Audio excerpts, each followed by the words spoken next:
سندھ کے ضلع کندکوٹ میں روایتی حریف ایک دوسرے کے مد مقابل ہو رہے ہیں۔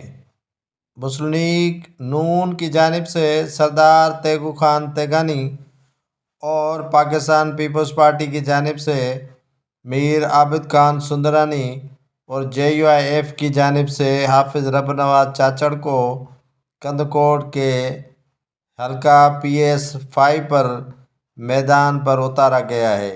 یہ پانچوں امیدوار ایک دوسرے کے مد مقابل ہیں۔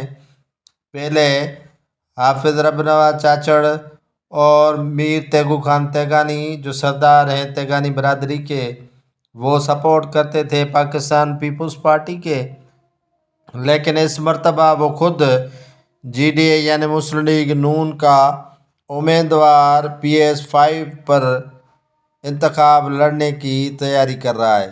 ان تینوں امیدواروں میں کانٹے دار مقابلہ ہوگا۔ دیکھتے ہیں کہ کون جیتتا ہے۔ کندکوٹ میں عام انتخابات کے حوالے سے تیاریاں مکمل زور شور پر جاری ہیں اور تگڑے امیدوار بھی عوام کو بول بچن اور مسائل حل کرنے کی خاطر خواہ تیاریاں اور خاطر خواہی کروانے میں مصروف ہیں۔ پاکستان پیپلز پارٹی، مسلم لیگ نون اور JUIF کے تگڑے امیدوار ایک دوسرے کے مد مقابل ہو رہے ہیں۔